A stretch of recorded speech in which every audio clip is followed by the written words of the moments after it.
My other background is a psychology department. Okay. Johnson. Yeah. You would stand, raise your right hand, and I, in your name, do solemnly swear that I will faithfully discharge the duties of the office of a member of the Board of Education of the Rochester Community Unit School District 3A in accordance with the Constitution of the United States, the Constitution of the State of Illinois, and the laws of the State of Illinois to the best of my ability. I, Amy Johnson, do solemnly swear that I will faithfully discharge the duties of the office of member of the Board of Education of Rochester Community Unit School District 3A in accordance with the Constitution of the United States, the Constitution of the State of Illinois, and the laws of the State of Illinois to the best of my ability. I further swear that I shall respect your interests by serving as a faithful protector of the school district's assets. Further swear that I will respect taxpayer interests by serving as a faithful protector of the school district's assets. I shall encourage and respect the free expression of my opinion by my fellow board members and others who seek a hearing before the board while respecting the privacy of students and employees. I shall encourage and respect the free expression of opinion by my fellow board members and others who seek a hearing before the board while respecting the privacy of students and employees. I shall recognize that a board member has no legal authority as an individual and that the decisions made only by the majority vote at a public board meeting. I shall recognize that a board member has no legal authority as an individual and that decisions can be made only by a majority vote at a public board meeting. I shall abide by majority decisions of the board while retaining the right to seek changes in such decisions through ethical and constructive channels. I shall abide by majority decisions of the board while retaining the right to seek changes in such decisions through ethical and constructive channels. As part of the Board of Education, I accept the responsibility for my role in the equitable and quality education of every student in the school district. As part of the Board of Education, I shall accept the responsibility of my role in the equitable and quality education of every student in the school district. I shall foster with the board extensive participation of the community, formulate goals, define outcomes, and set the course for Rochester Community Unit School District 3A. I shall foster with the board extensive participation of the community, formulate goals, define outcomes, and set the course for Rochester Community Unit School District 3A. I shall assist in establishing a structure and an environment designed to ensure all students have the opportunity to attain their maximum potential through a sound organizational framework. I shall assist in establishing a structure and an environment designed to ensure all students have the opportunity to attain their maximum potential through a sound organizational framework. I shall strive to ensure a continuous assessment of student achievement and all conditions affecting the education of our children in compliance with state law. I shall strive to ensure a continuous assessment of student achievement and all conditions affecting the education of our children in compliance with state law. I shall serve as education's key advocate on behalf of the students in our community schools to advance the vision for Rochester Community Unit School District 3A, and I shall strive to work together with the district superintendent to lead the district towards fulfilling the vision the board has created, fostering excellence for every student in the areas of academic skills, knowledge, citizenship, and personal development. I shall serve as education's key advocate on behalf of students and our communities of schools to advance the vision for Rochester Community Unit School District 3A, and I shall strive to work together with the district superintendent to lead the school district toward fulfilling the vision the board has created, fostering excellence for every student in the areas of academic skills, knowledge, citizenship, and personal development. Congratulations.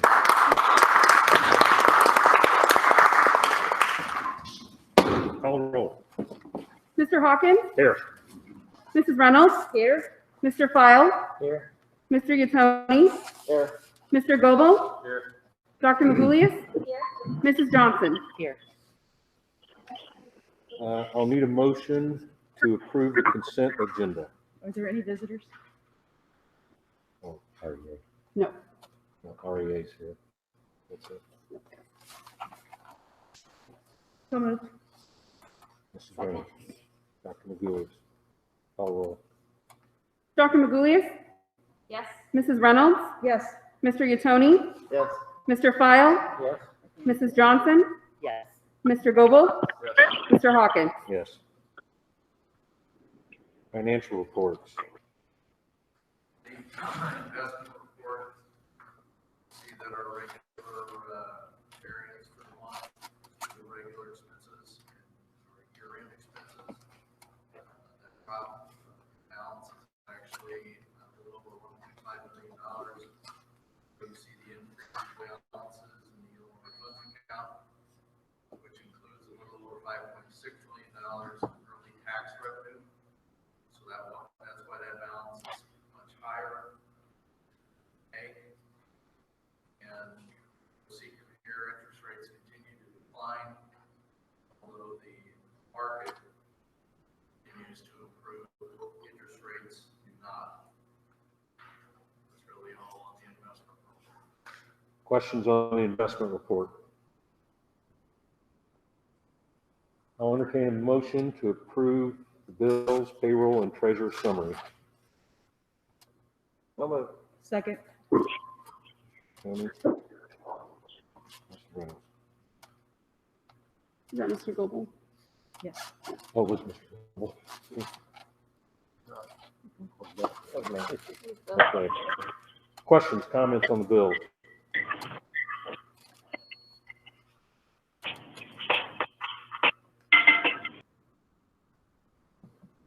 Call the roll. Mr. Hawkins? Yes. Mrs. Johnson? Yes. Dr. Magulius? Yes. Mr. File? Yes. Mr. Goble? Yes. Mrs. Reynolds? Yes.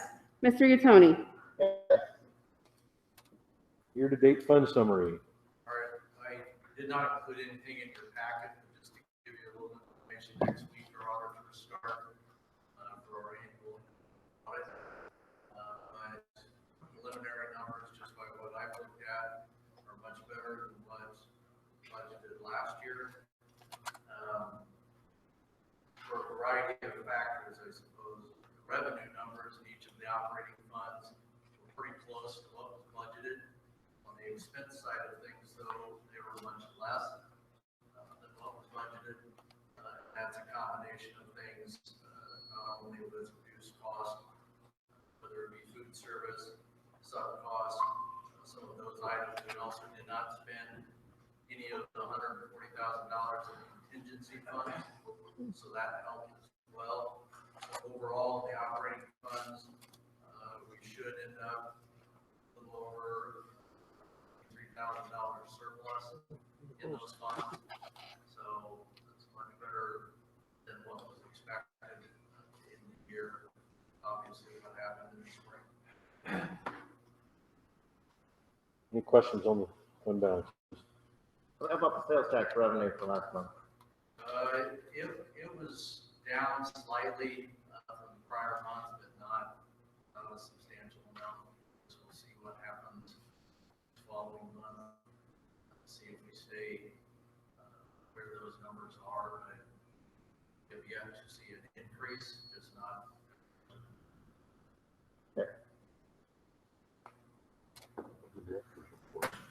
There's a package that's renewed. Is there a report that goes on with that?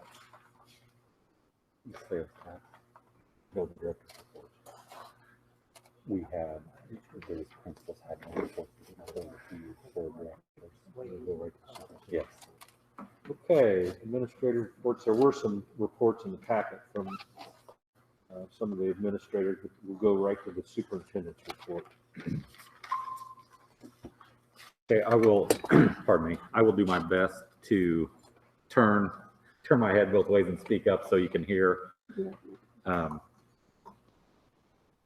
that pick me up from here? Sorry. Yes. Okay.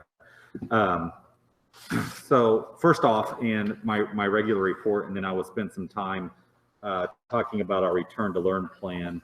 First of all, I want to thank Brent Ashbaugh, Jamie Tolan, Bill Bowser, in the back and here in our audience, just for everything they did to recognize our graduates throughout the spring and the summer. It was not an ideal situation for anyone, especially our graduates, but we did everything we could, and it really ended up being a nice thing. I heard many compliments from parents, especially this last weekend, that they came through and were able to walk across the stage. So I just want to thank them for everything they did to try to recognize our graduates and make things special for them. Also, we have many teams and focus groups who are working to help build our return to learning plans. Their work and dedication is really powerful. We've had a lot of teachers working this summer. Megan and Sarah have been in probably more this summer, working with administration than ever before. I'm not sure you knew what you were signing up for, did you, Megan? On this, but we have a lot of people, our administrative team, just working nonstop. Really, it's every waking hour we're thinking about how to get our kids back, and I appreciate their efforts. And then I also just want to mention a group of high school students. I was able to meet a group of high school students virtually last week, and we talked about the results of the thought exchange that we conducted with our students, and just listened to their ideas about, you know, how we could come back to school, how we can still do things that are special, but also some things that they're concerned about as well. So it was a good discussion. I was very, I guess, inspired by what they had to say. For return to learning, I'm going to save that for the end, with the exception of the summer school and extracurricular activities. The IDPH, so recently over the last week or two, and I've included it in reports, the IHSA has now relinquished all authority and decision-making authority to the Illinois Department of Public Health. Based off of that, we did have some revisions to our latest, I guess, return to play plan 2.0. And those revisions that we're still awaiting final word for from the Illinois Department of Public Health, but we went ahead and put them in place. Student athletes are not required to wear masks outside. A big one is scrimmages that require physical contact are eliminated. So that would be basketball, football, soccer, volleyball, wrestling. There are no scrimmages. They can do sport-specific drills as long as there's no contact. And then coaches are not required to wear masks when outdoors and socially distanced. And then last is drills using pads, sleds, or other equipment that create a barrier for physical contact are permissible. In regards to junior high, I think we have junior high sports that are supposed to start in the next week or two. We're just on hold. The IESA is really on hold, awaiting any guidance from the Illinois Department of Public Health or IHSA on their plan. So we currently have high school athletes that are doing their summer workouts, but that's about it at this point. Nothing sport specific where there's contact involved. On the thought exchange, and I'll talk about this just a little bit later as well, we've had outstanding participation from parents, teachers, staff, and students within thought exchange, with just over 1,500 people participating. Those individuals shared probably just as many unique thoughts and tens of thousands of interactions regarding our return to school. Within our family exchange, I wanted to point out some similarities and differences. Within our family exchange, some of their big takeaways and top areas of importance were the health, safety of our students and staff, providing the best possible education for our students, and continuing to improve remote instruction and learning. For our staff thought exchange, areas of common importance to our staff was how we're going to handle sick day procedures and positive tests, both for themselves and students, smaller class sizes in order to reduce contact and risk exposure, and the balance between teaching in person and remote. And then last but not least, time for planning, preparation, and collaboration. And in our student exchange, our students' top common interest is all the ways they were both nervous and excited to return. They want the opportunities to play and perform, and at the same time, they're afraid that they'll miss out on the things that are important to them. And the last but not least was they are also seeking for improved online instruction and feedback. So those were just a few things that came out of that thought exchange. We're still going through that data, but it was really rich, powerful data that we received, and the participation was just really, really outstanding. The Abe Lincoln Fall Division meeting has been canceled in person, and we will meet virtually for those interested on October 7th, correct, Amy? Actually, we're allowed to participate in up to all 4 of the meetings that were listed, and each one's a different topic. Okay. So it doesn't have to be the Abe Lincoln division. It can be any of the 4 divisions that Patrick is over. And so sign up for up to all four if they're, any that interest you. They're going to be done virtually, and I've done a couple where they've had speakers virtually, and they've been very good. But the best presenters on the 7th, correct? Of course, Okay. of course. The best presenter, Mr. Cox, will be on the 7th. Okay. We're having a panel of superintendents talking about how they have handled things with COVID. So more information, I'll have Katie share that information to come. Also, I had talked with Mr. Hawkins about the possibility of needing a special board meeting in early August before school starts. He had informed me that August 3rd was a tentative date that we could all hold, and I just wanted to hold on our calendars. And the reason, I just want to explain the possibility of the reasons for that. I'm working with council now. This nice packet would be all the different letters, procedures, and policies, memorandum of agreements that we may have to have in place before school starts. Some of them we'll need, some of them we may not need, but I'll be working with the REA on anything that would be memorandum of agreements. And then in terms of any policies we would have to work through, but some of our response to COVID may require some board action. So if that's the case, we'll have the special meeting to be able to do that. If we don't need it, we can easily cancel that meeting, but I'd rather have it on the calendar and be ready to go before school starts than not. And bear with me. Were there any questions on any of those pieces before I get into our return to learning?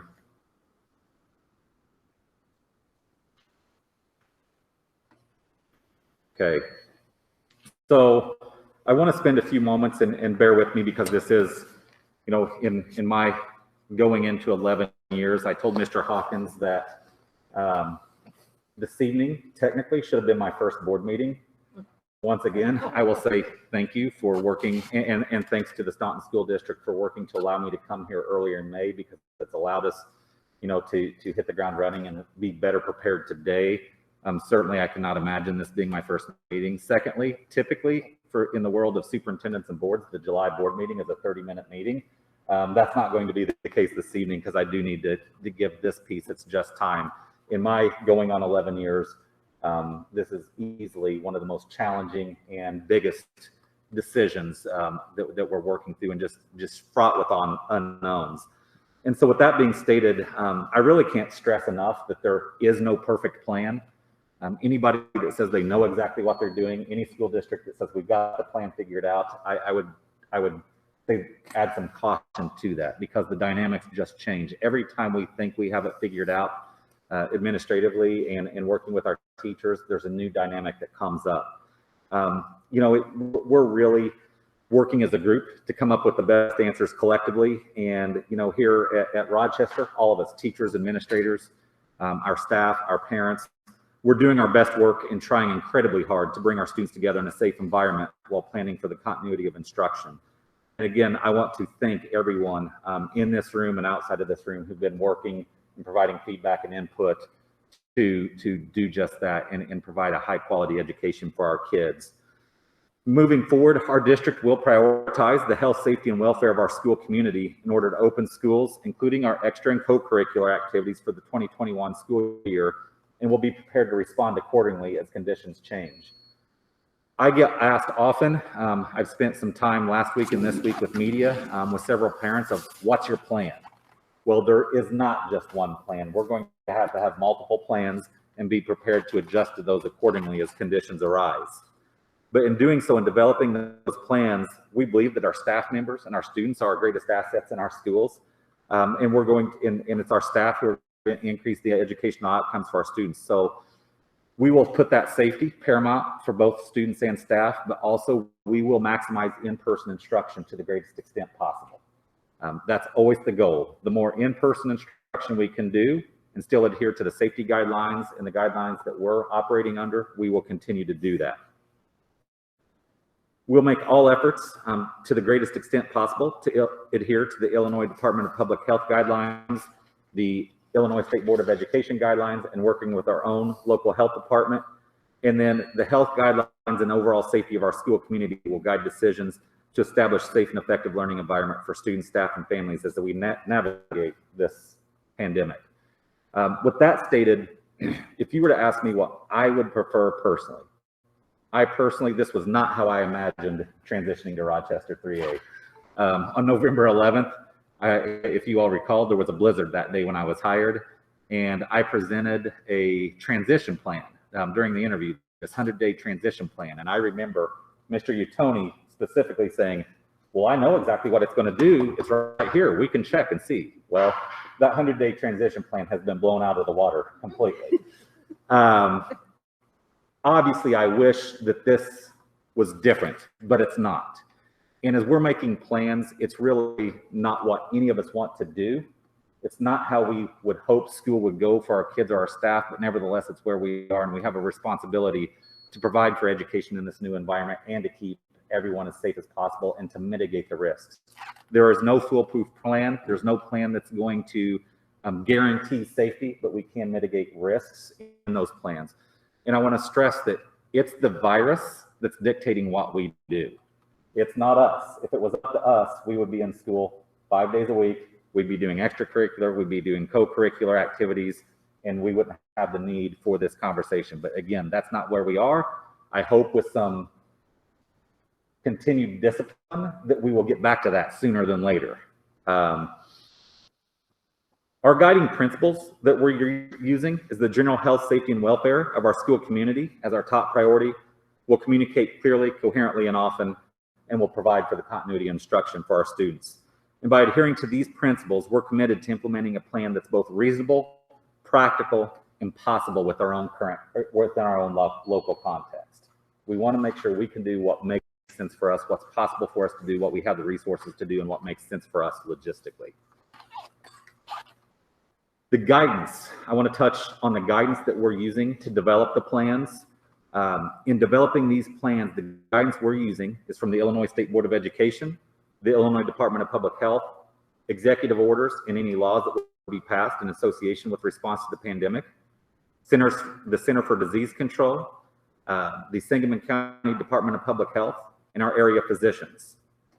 Where we're not utilizing information is social media and what I would call the national news media and regional news media. We're using what we have as directives. We are not physicians. We are not medical professionals in our district. At least the educator side, we have some nurses who have been valuable assets to us, but we have to follow those guidelines. The other pieces of information that we're using that is powerful is our thought exchange and getting input from students, faculty, staff, families, with over 1,500 participating. We have several. We've had, I think, 3 by my count, at least district faculty meetings where I've been able to meet with our buildings individually, virtually, and keep them up to date on what's going on, and also provide for a space for them to ask questions in the chat. We have multiple working groups of administration and teachers working both at the district level and the building level. I've had one focus group with students that's been conducted, and am planning additional focus groups with students, and am working on planning a focus group with parents to discuss some of our results and plans as well. So with that stated, we are working on creating 4 plans for the 2021 school year, and any of these plans may be implemented at any time during the school year based on the current conditions within the state of Illinois, regionally and locally within our own school district. An example I could use is if the state as a whole got rolled back to phase 3 or phase 2, we would have to adjust our plans accordingly. But also locally, if we would have a significant outbreak of positive related COVID tests within our own school, that may dictate what level of in-person instruction we would or would not be able to provide. Those plans, and I shared an executive summary with you last week that detailed these plans. I also worked through these with staff, and then in your folders, this report that I'm going through this evening is located in your folders as well. A hard copy of this, it's a superintendent's special report. The first of these plans in no particular order are the return to learn with limited remote. So what that means is students would be attending school for in-person instruction Tuesday through Friday for a full instructional day. Mondays would be Rockets Anywhere. The vast majority of students on Mondays would be attending school remotely. The instructional day would be from 8 to 1:30. And then the remainder of that day from 1:30 to 3:15 or whatever the end of our contractual day is, would be time for planning, collaboration, remote instruction type of activities, planning activities for our teachers. We would have some students, a limited amount of students that would be attending in person for Rockets Anywhere. Examples could be students in our life skills class. Pre-K would be another example of students that could be attending 5 days a week in person. The second plan would be return to learn with blended remote at approximately 50% capacity. Again, we would have Rockets Anywhere on Mondays, and then we would split our students into cohorts.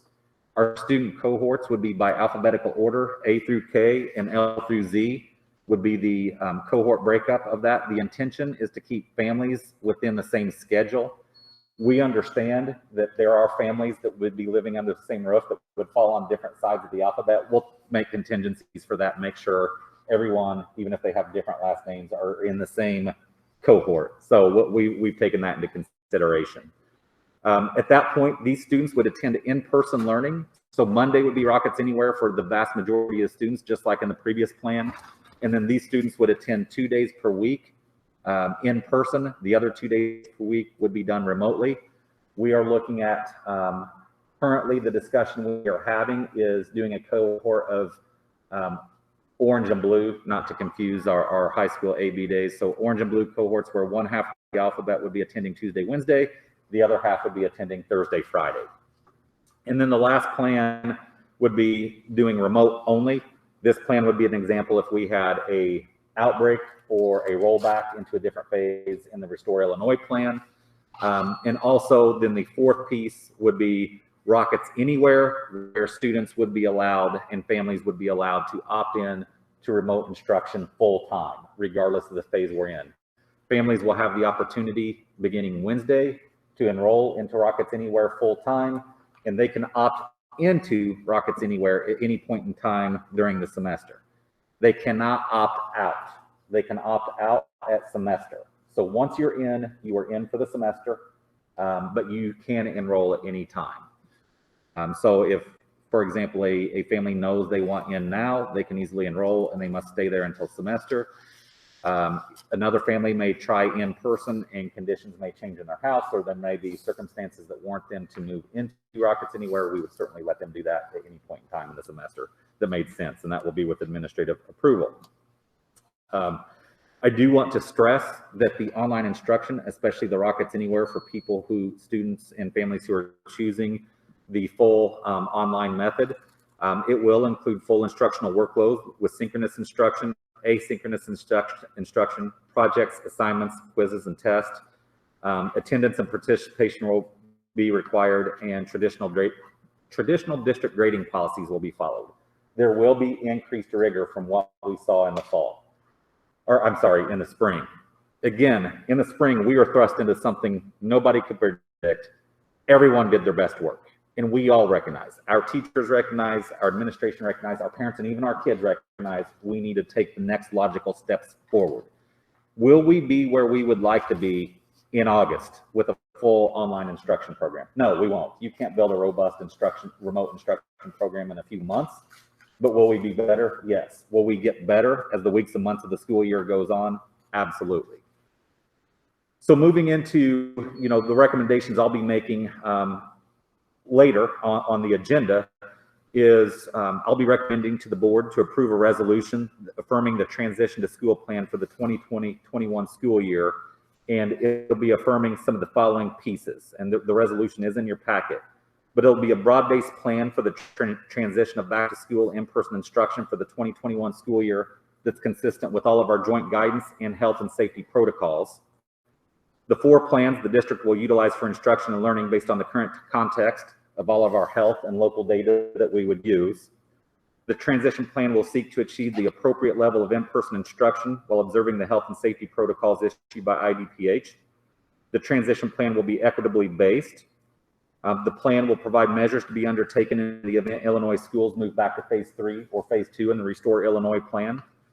And then the plan will provide the superintendent authority to further develop and implement the plan consistent with parameters set forth within the resolution. And it will provide the superintendent authority to balance any competing policy objectives of returning in-person instruction, controlling the communication of the disease within the community, and the general safety of students, staff, and their families, and consider each policy with respect to efficiency, district resources, and the general welfare of the school community. Next steps past this evening. This is the place, this is what everybody's been waiting for, is what are you going to do?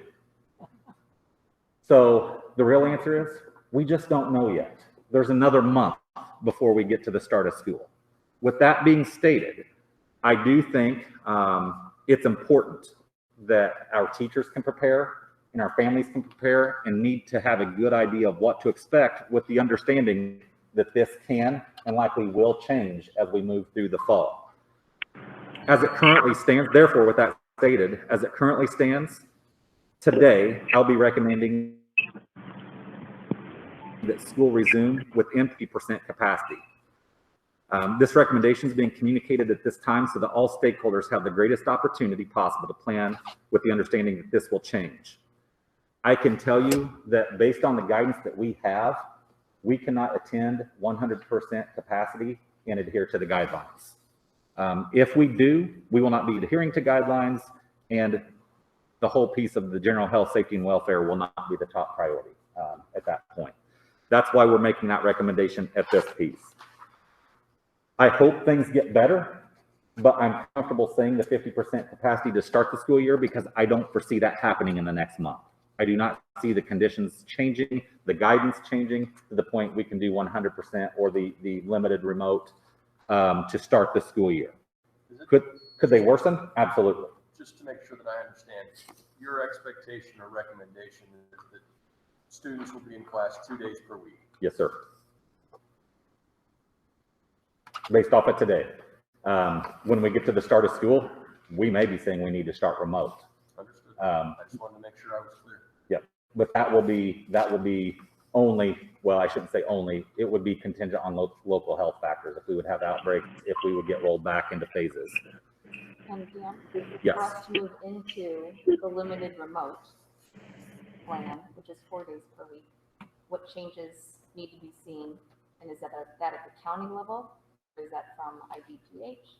Both county IDPH, but also locally, we need to be able to adhere and meet to the Illinois State Board of Education guidelines. So we will need health conditions to change. We'll also need the guidance to change. Okay.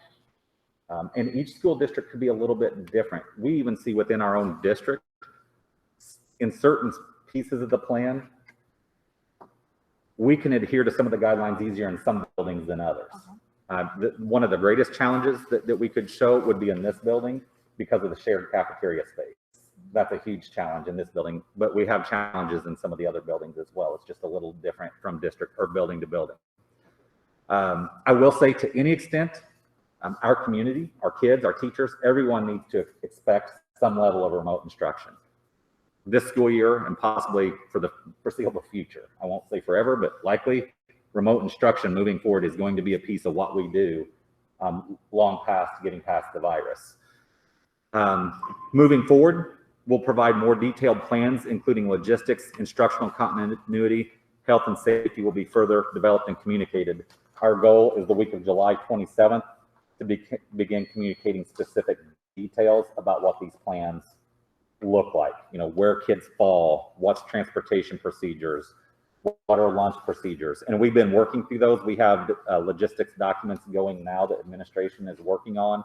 That's some of our working group meetings that we're just trying to iron out some of these details. So, you know, to close with this and open it up for discussion and questions about this piece of the report, you know, I can't stress enough that we are doing our best work.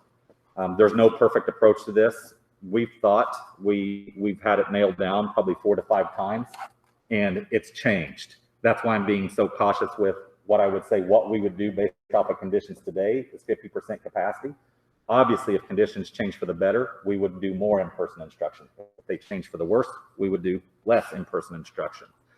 But we are committed to, you know, here at Rochester, we are going to set the standard, and setting the standard means doing that across the board for safety, but it also means that for instruction, we are building a plan that will mitigate risk and keep our staff and student safety as the top priority.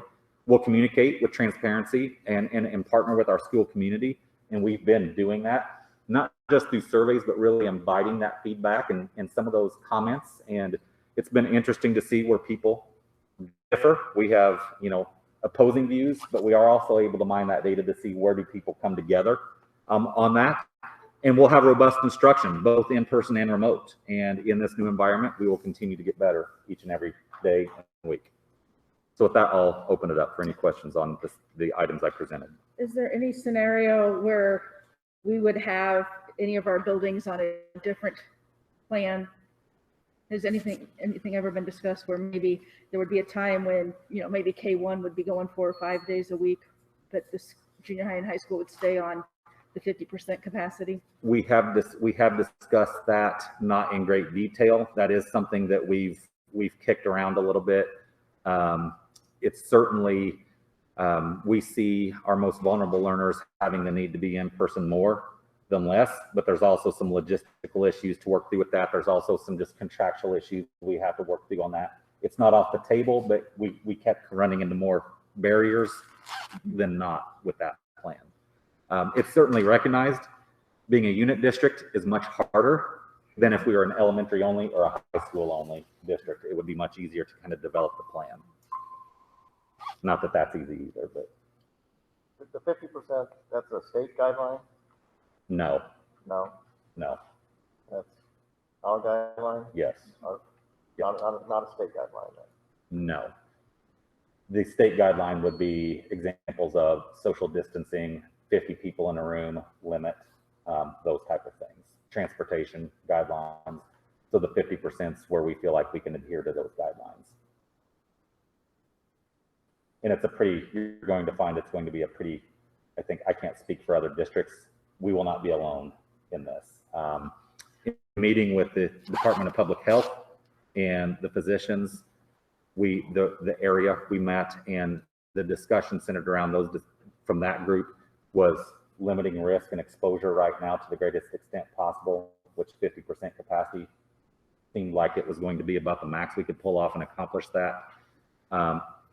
That piece. I'm sorry, I said the Department of Public Health. I meant the Sangamon County Department of Public Health.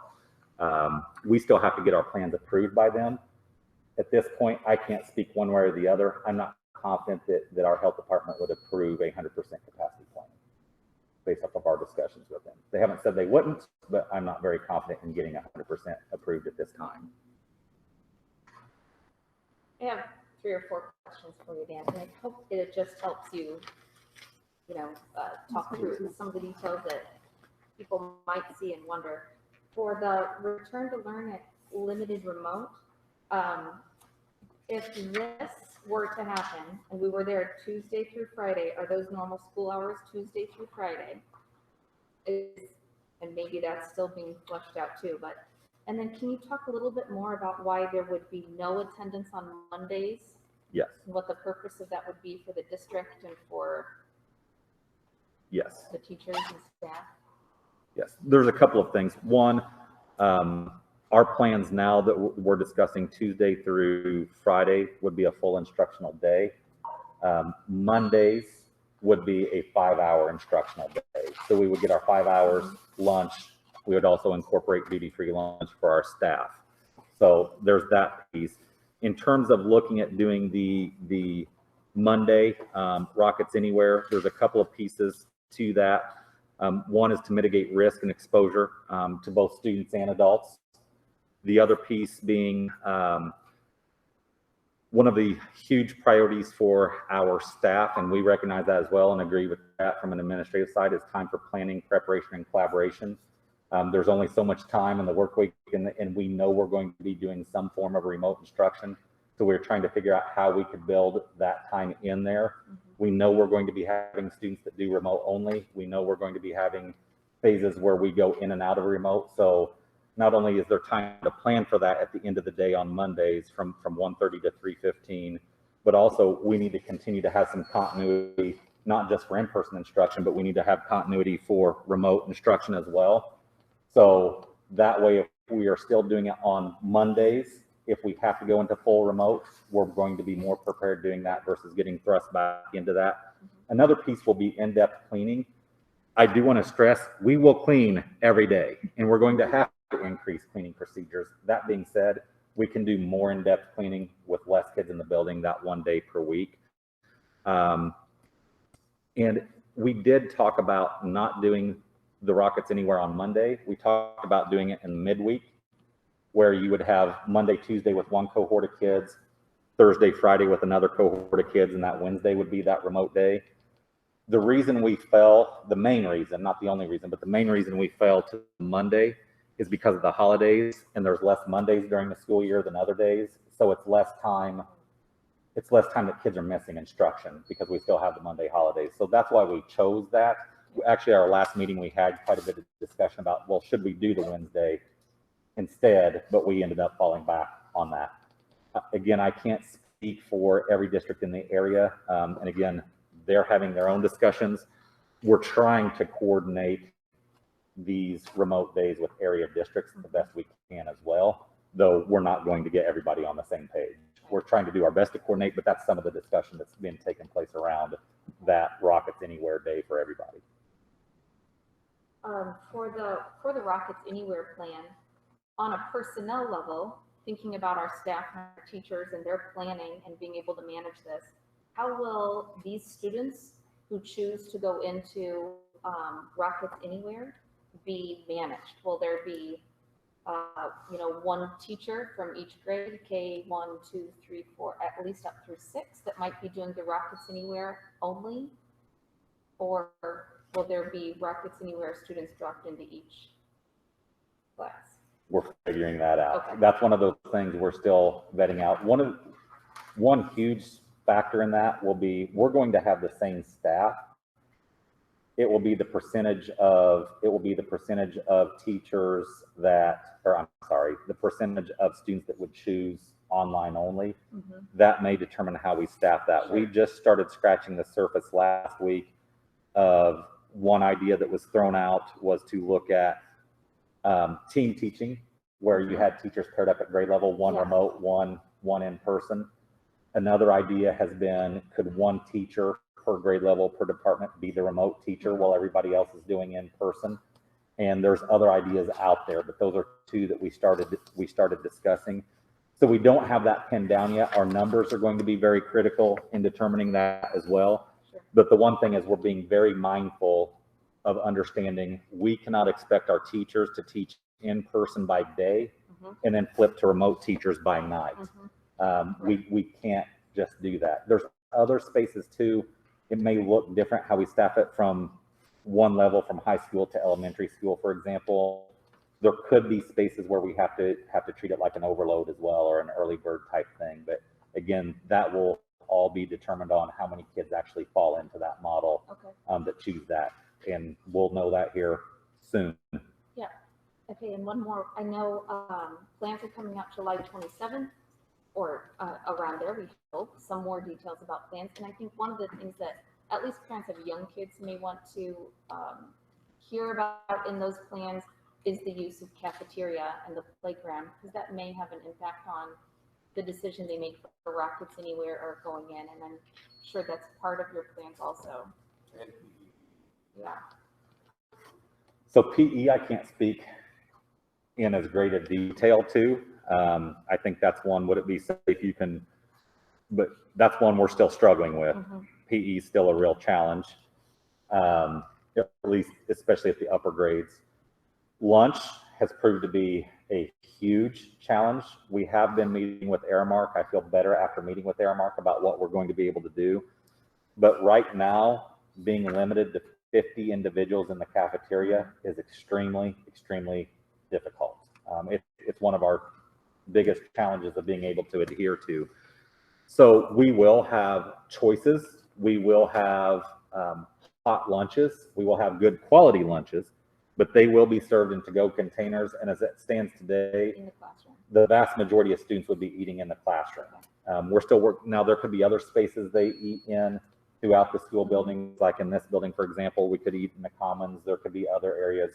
I told Mr. Bowser to get prepared that we'd be serving lunch in the auditorium. He's not. I'm joking on that. We're having PE in the auditorium. But that's the bad thing about these masks. You can't see if I'm smiling or not. So I've said it enough. He thinks I'm serious. So, And but just the lunches would be. playground schedule Yes. and things like that. So today actually I was working on a draft and I had pulled up language that had banned the use of playground equipment. And I made some calls to find out if that was required or not. And it's not. So then what we need to develop with our nurses, but our own health department, our principals, is there a way that we can allow to schedule the use of playground equipment and sanitize said equipment, because we would rather kids to be able to use that than not. We're going to always do what we can do and the most we can do. So while I can't speak specifically to it, I think there's a path that we're going to be able to use that. We just have to develop the plans. We may have to limit how we use it and schedule it, but I think we can do that. And cafeterias certainly is going to be a huge challenge, and we will be eating in classrooms. One of the things, a good example we used, the junior high school is just one of many, many examples of the challenges we'd have adhering to the guidelines. We would have to eat in classrooms. If we went full capacity, we would have to eat in classrooms with 26 to 28 kids per class, 18 inches to 24 inches apart, and no masks. And there's just nowhere in the I space think that all those adheres. answers you gave are understandable. In my view, they're predictable. But I think those are the kinds of things that a parent who's trying to decide, especially for younger students, the best route for them, whether it's at home full-time in Rockets Anywhere or in this plan that might be bouncing back and forth, that helps them make that decision for each individual child and their needs. So the document we will start work, or that we're working on to put out, one will be just the instructional continuity plan that will detail some of these things, but then there'll be a accompanying document that details logistics, and that will have some of the answers to the things you asked here. And we have to be prepared to evolve, because we're going to lay these plans out. Then once all of our kids walk through the doors, we're going to see what works and what doesn't, and probably have to adjust. I had a question about really what does the day look like on this blended remote for the student that is in class versus the student who it's his day to be at home. And I noticed that some of the comments that came feedback to you online were about, I don't want teachers just giving us videos to watch. I want to have my teacher teaching my student. So on the day that you're home, is that student who's home going to be essentially zooming in and in class, but participating from their living room? Or is it going to be your day to learn is Monday and then a completely different day to learn is Tuesday with different activities going on? That's a great question. And something I think we'll see improve as the year goes on. So it will include both synchronous and asynchronous. So when it's your day to be remote, you may be doing some things where there's pre-recorded, or there's interactive videos, or there's projects and assignments the kid can do. We are also talking about, is there a space where students can stream in, or is there a space where students can access that? We haven't worked through those details. What we can't do on the online day, we can't expect students to be sitting online from 8 to 3. That's not how online instruction, probably not the best practice for online instruction, but is there a space that those kids can interact with their teachers, they can interact with their class live time? Absolutely. And not just from the parent feedback. We saw that from our student feedback as well. They want increased interaction, they want increased feedback as well. And as do our teachers, want to be able to provide that.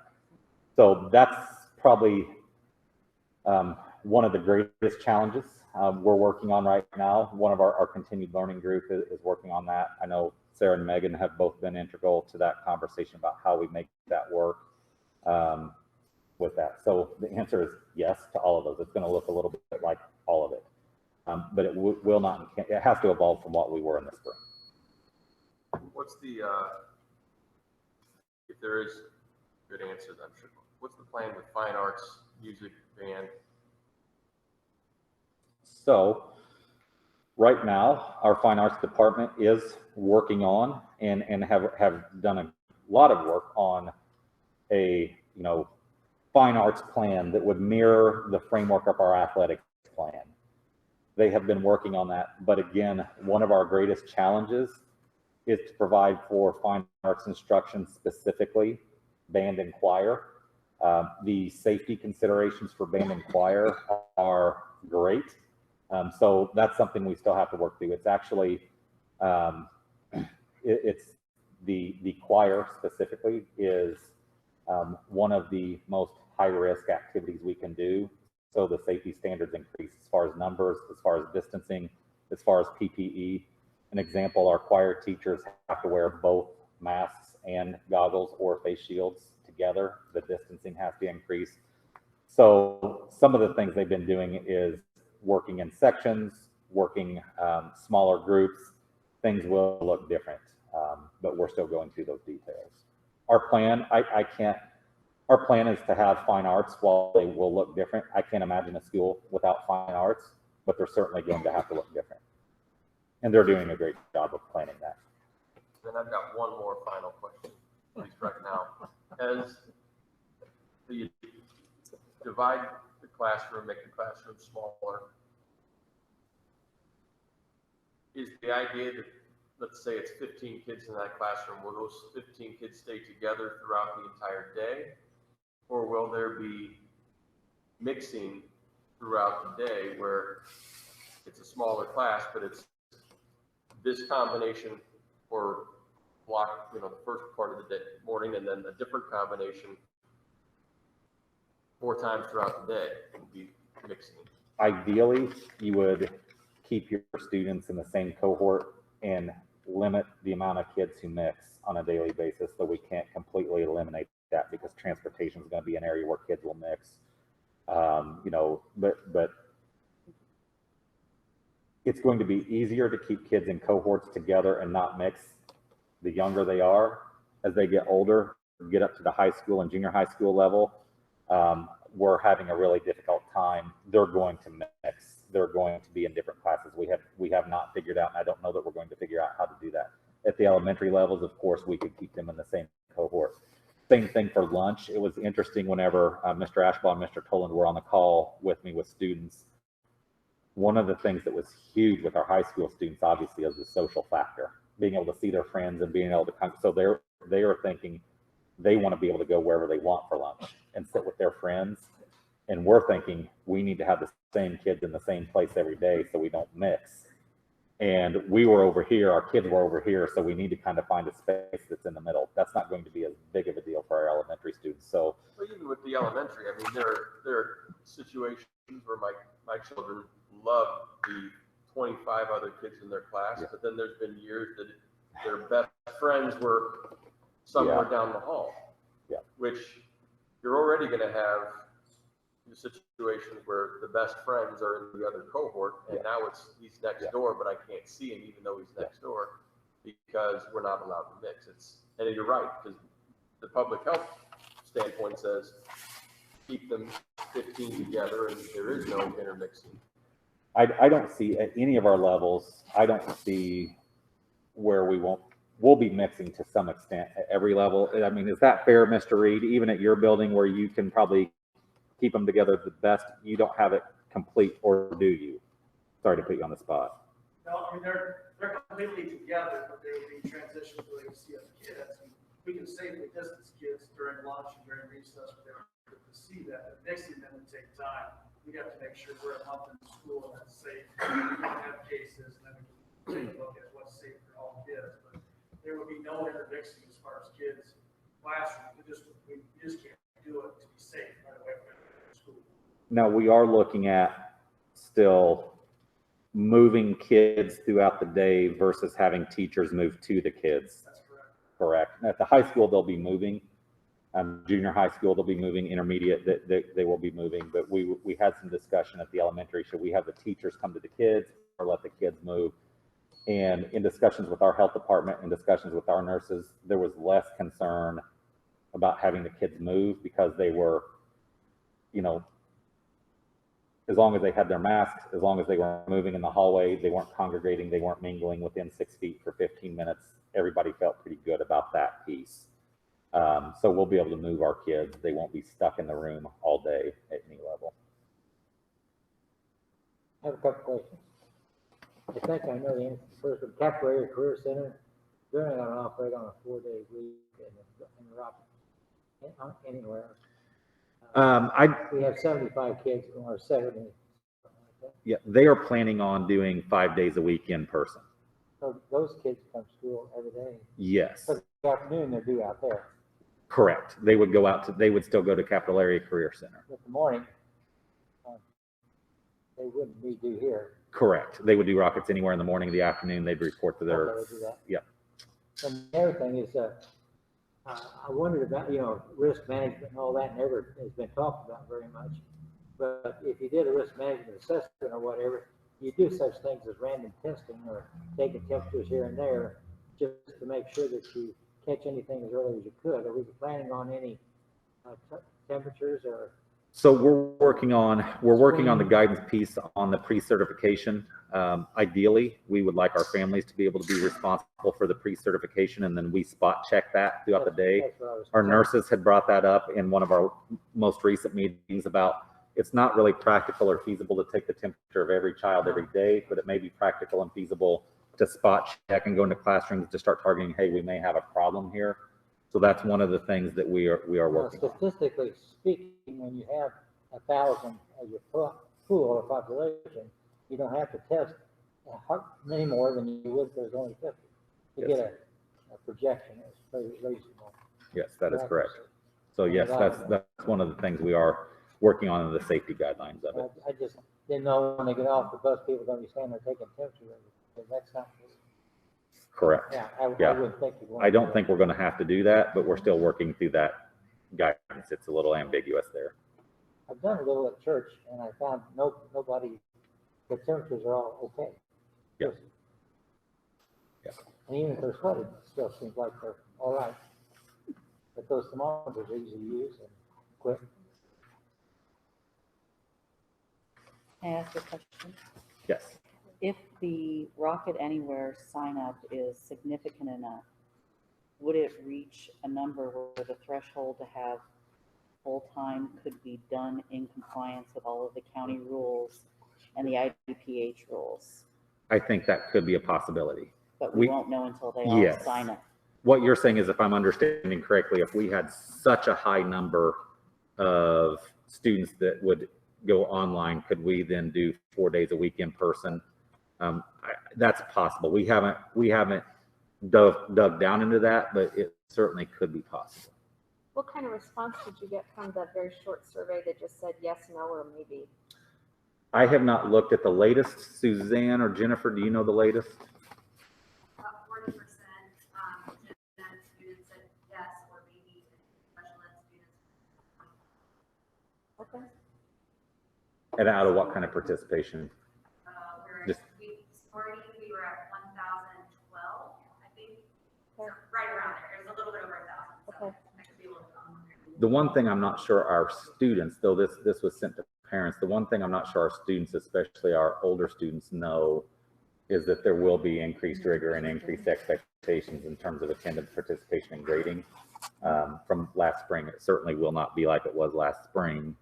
So I don't know if they quite realize that yet or not. So to be fair to them, we have to give some kind of idea of here's what it's going to look like so people know what they're signing up for. The details there. So substitute teachers, do we have a pool that love Rochester that we might be able to hire full-time and start doing the training with us in August? So that they're up to speed on what remote would look like, or the 50% or the full instruction That's on the agenda for discussion. later on. Okay. But yeah, I mean, We can do it now. yeah, we can do it. That's Yeah. certainly something I think we need to consider. I and we are extremely concerned about substitute teachers. Yeah, I know. What did Carrie tell us we have signed up right now?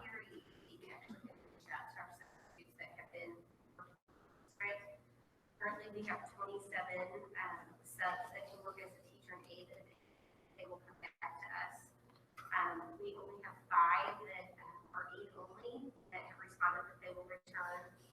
have 3 sub-nurses that have indicated that they will be back this year, 3 secretary subs.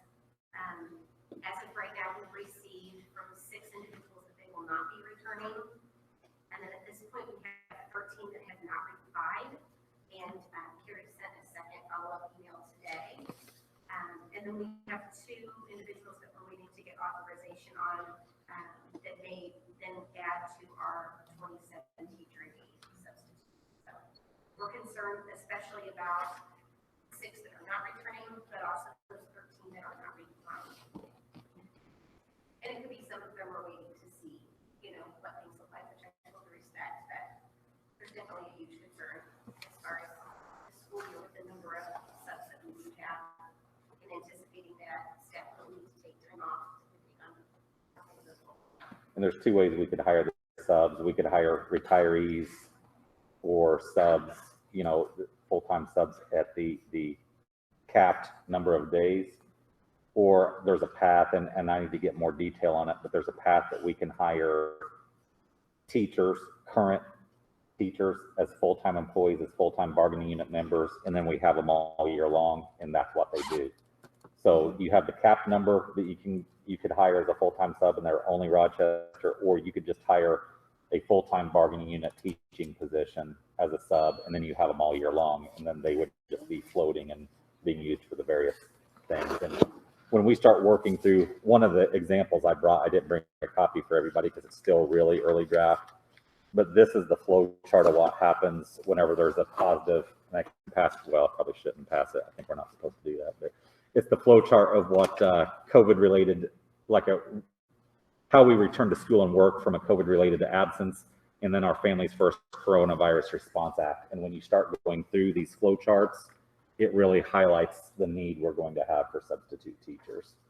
Because if there's a positive test in one classroom, that's going to shut down that classroom. So that teacher would then be quarantined at that piece, or at that point.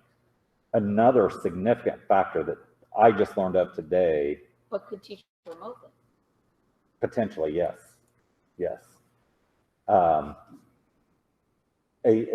issue that we ran into today from the health department, they communicated with us, and I need to get more detail about what it all means, because I was getting it secondhand, but the health department sent us a report, and then I made a phone call to say, hey, tell me what this means.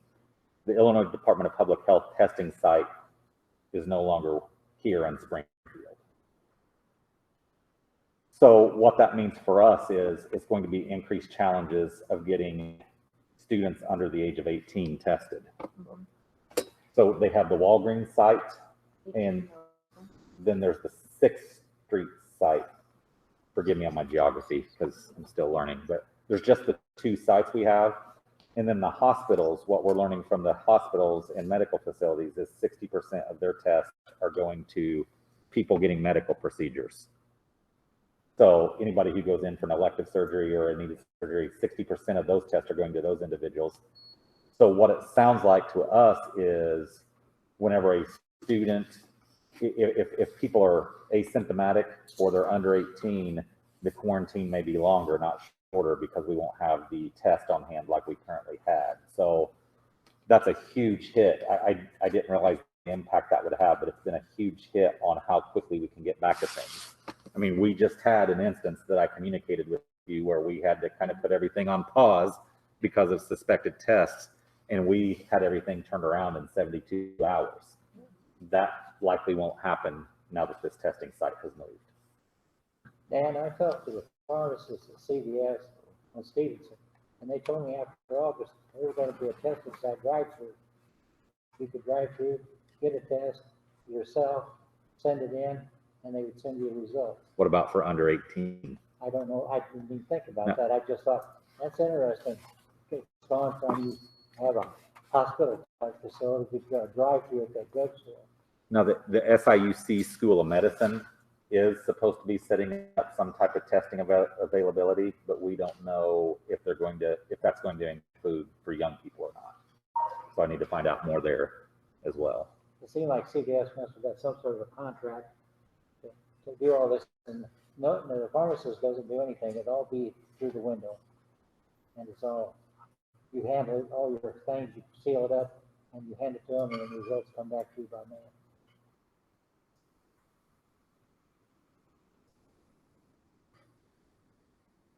I thought the query really helped us with percentages and ideas of how many might go one way or the other. I thought that was a terrific job getting all that data in so we can mine it for what we need to know. I was surprised, especially as early as we asked families, I was surprised with the number of people that indicated they wanted some form of online instruction. 48% of families indicated that, which was a surprise to me. That was terrific help. So just to be clear, if you have a classroom and either a teacher or the student in the room tests positive, that classroom immediately goes to Rocket Anywhere instruction for the period of the quarantine. Yes. And then how does it happen for in the high school? If one of those students is also traveling in other classes, do all of those classes go into Rocket Anywhere? We're still working on that with our local health department and physicians, because when we were with that group, that was the discussion. Like, yes, if a kid tests positive, then the whole school doesn't need to shut down. That classroom shuts down. And one of the superintendents in the room said, well, what about in a high school? Like, oh yes, we still need to kind of think through that and work through that, because they certainly could be in multiple classrooms a day. So you could see under that scenario, 1 or 2 tests could cause the entire school or district to go into remote instruction. That may change and evolve, but that's what we're trying to figure out right now. At least we have something to fit the scenario. With that, then this.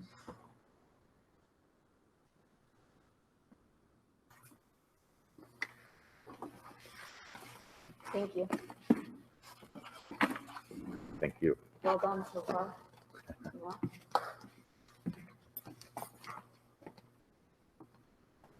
Any other questions?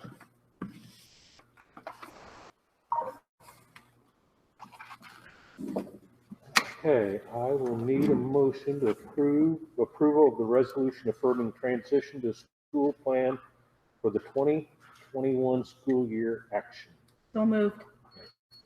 Yeah. Mrs. Reynolds. Second. Mr. Goebel. Any other comments, questions? Call the roll. Mr. Gattoni? Yes. Mrs. Reynolds? Yes. Mr. File? Yes. Dr. Magoulias? Yes. Mrs. Johnson? Yes. Mr. Goebel? Yes. Mr. Hawkins? Yes.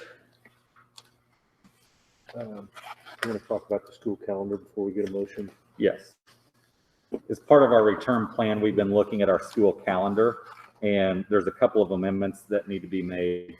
In discussion with our administration and teachers, we are moving the start date back just one day. It was going to be on Wednesday, August 12th with a teacher institute, and we are going to have 2 days of student instruction on Thursday and Friday after that. What we're proposing is to move the start date back to Thursday, August 13th, and those would both be teacher institute days. We will once again be afforded the 5 remote learning planning days.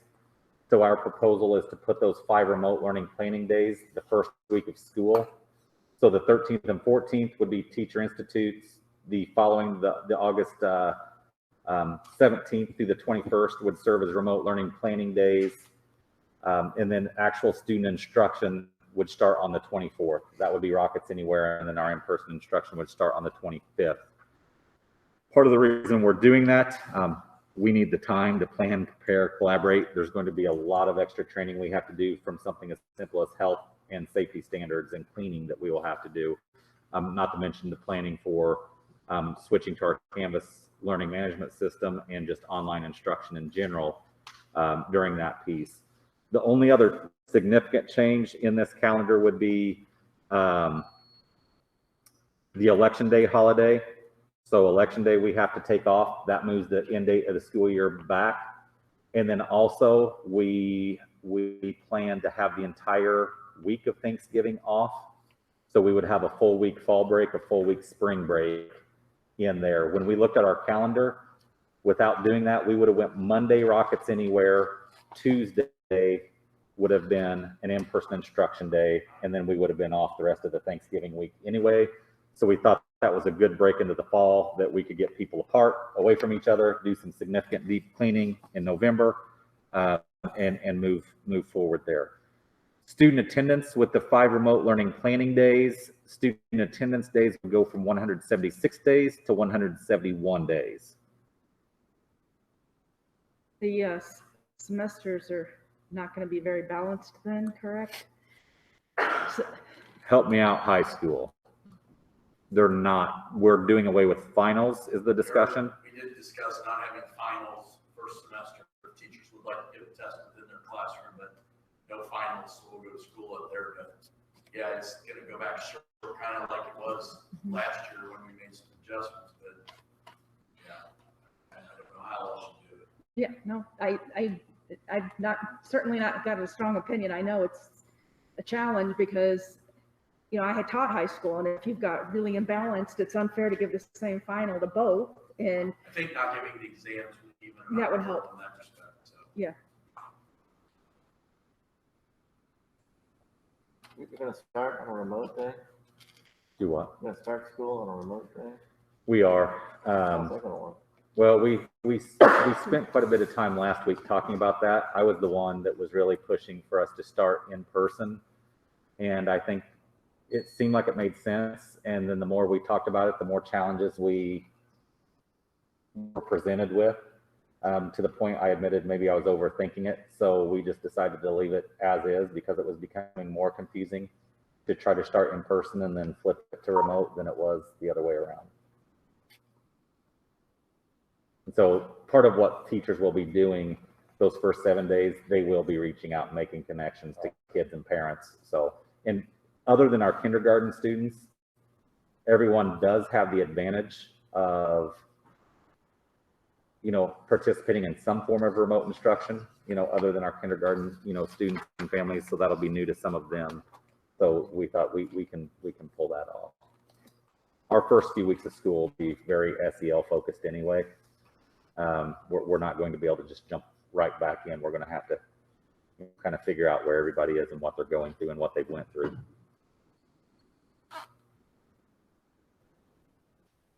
Other questions on the calendar?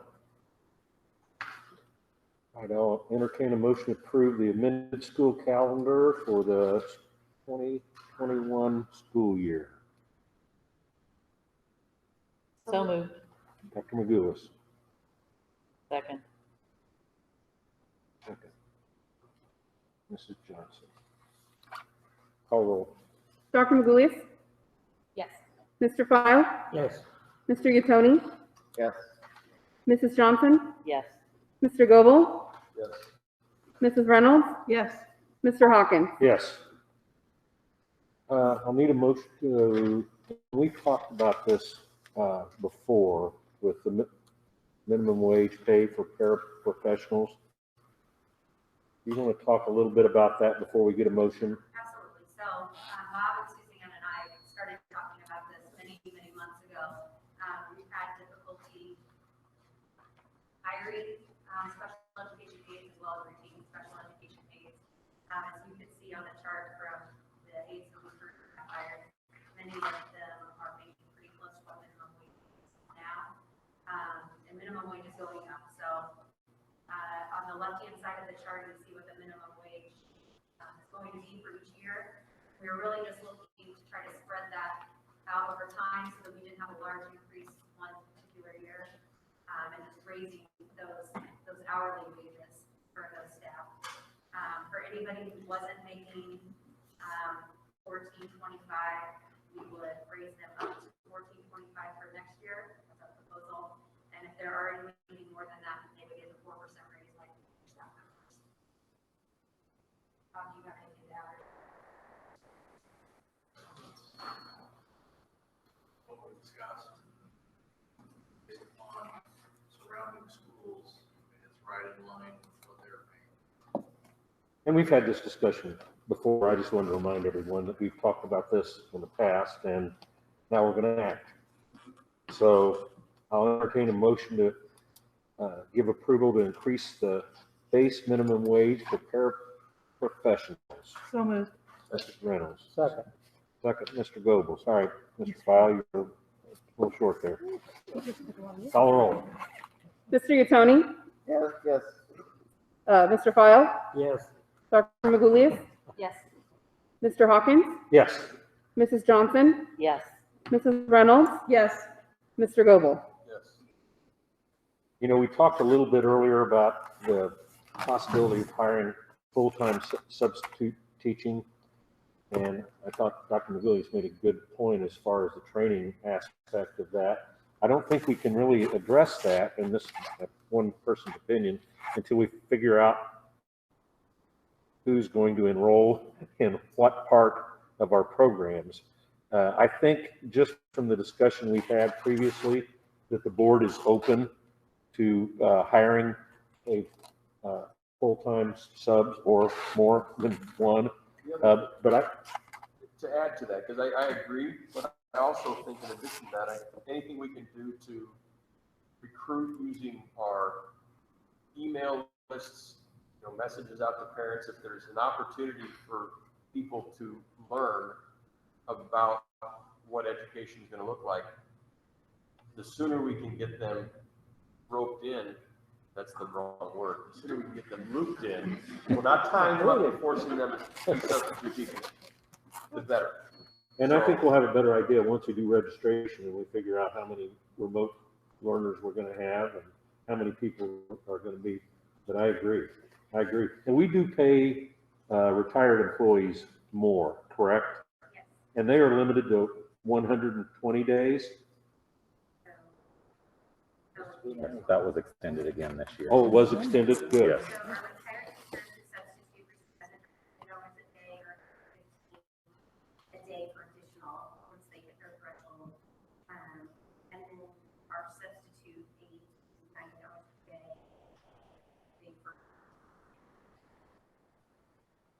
I mean, something to think about, and I hate shooting from the hip like this, but for retired teachers, if we could get them to come back, they could also serve as mentors for our new staff. Does it have to be retired teachers from our district, or can it be retired teachers from any district? Oh, it is. I thought it was just from our district. We approved that a few years back. I think I'm so desperate for a feedback. Yeah, I can't think of from anywhere. Oh, I do. I'd be more surprised to see retired teachers coming back to do this full time because of the age Right. factor with what COVID-19 does. Yeah. And I mean, if they do, they're pretty brave. Yeah, good point. They're pretty brave, but maybe some of these that applied that didn't get hired. That's some of this part of the reason I brought younger up group- potentially hiring them as a full-time position, that's a bargaining unit position. Right. Could If they be. don't get picked up by another district full-time in one set classroom, but being able to pick them up, they might be really happy to be in a great district and, not be at that risk factor that our That's a good retired point. teachers are. Another problem you're going to have is that some of the subs that were willing to be a sub because their children were in school anyway during that same period, if their last name is A through K and their kids are home, that's a day that they're not going to want to be there because they're going to be making sure that their kids are plugged in at home. Mhm. So even the ones you have may be turning down those calls depending upon which day they get that call. Oh, good point. So the sooner we can, I don't think we should wait until we get to the registration numbers. To I at agree. least start that process. And maybe even post jobs, because we know we're going to need some. The question is how many. And we know every school district is going to be fighting for the same people. I mean, I would say we could definitely say we would need at least 2 right now and then reassess after registration if you wanted to add more. But I'm with Todd. I don't want to miss out on other districts that might be having this same thought and they're going to be quicker to act than us. And I'm not, I don't know that the number is 2 or what the number is, but that's something that I would leave in your. But I was just kind of throwing out a number saying we could set a minimum that we think for right now. The number's bigger than 0. Yeah, that's what Yep. we had talked about initially, looking at 2, knowing that would be low, but it would be a start. Well, I think that's definitely an administrative function, and once you guys figure out what you want to do, bring it back to us with a recommendation.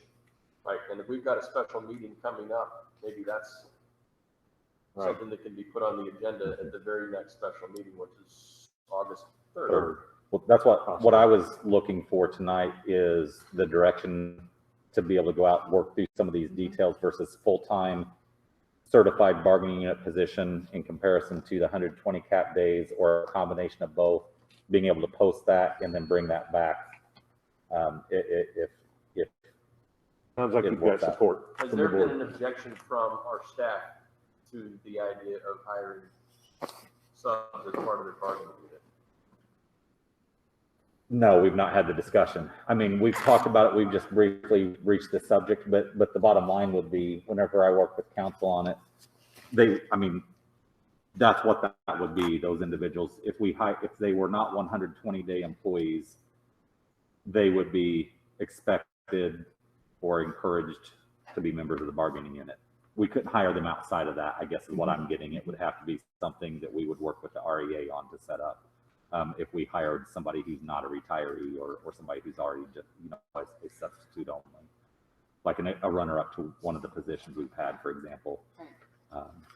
Which would make hiring next spring even easier. It's an opportunity for somebody to, yeah. For any open positions, and I haven't heard an objection from Bob. Quiet over there, though. You can't see his expression. It's like asking Dad to spend money. Can we buy? Yeah.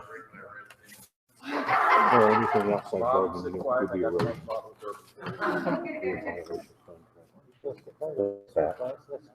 of I mean, I think they would have to be part of the bargaining unit. If you brought anyone else in, it'd be erosion of the bargaining unit. And they'd have to be part of the unit. So, We know it's gonna cost money. This school year, I think that's a point, Mr. Goble, that to do school this year is going to cost money and cost a lot.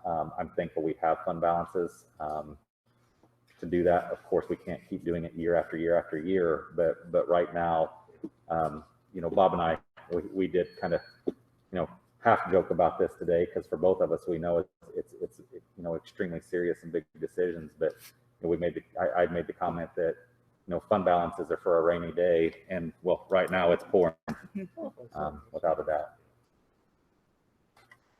anything else on that? Okay, I'll need a motion to file the budget and set budget hearing date for September 21st, 2020 at 6:15. Hello, Mr. Yatoni. Second. Mrs. Reynolds, That's prior to September meeting. of the part of the September meeting, yeah. Right. And we'll definitely have a finance committee meeting prior to that. So call the roll. Mrs. Reynolds? Yes. Mr. Yatoni? Yes. Mr. Goble? Yes. Mrs. Johnson? Yes. Mr. Hawkins? Yes. Dr. Magoulias? Yes. Mr. File? Yes.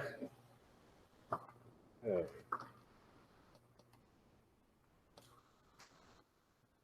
Okay, any miscellaneous from the building principals?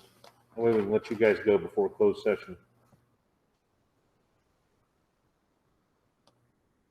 Okay.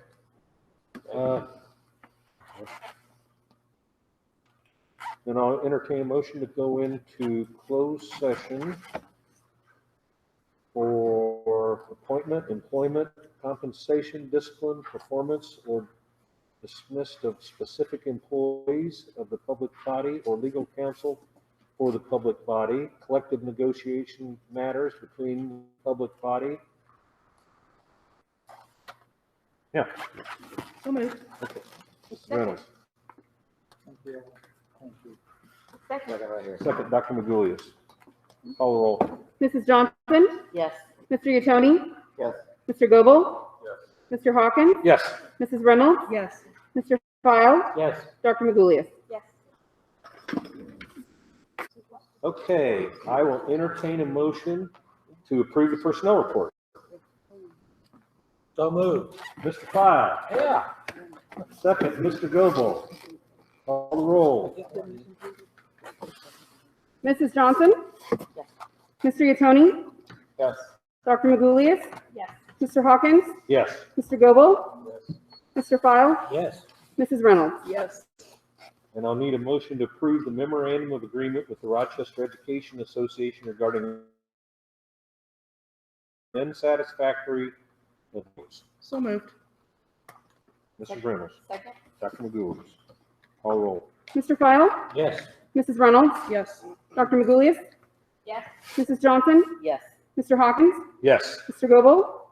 Mr. Iannoni? Yes.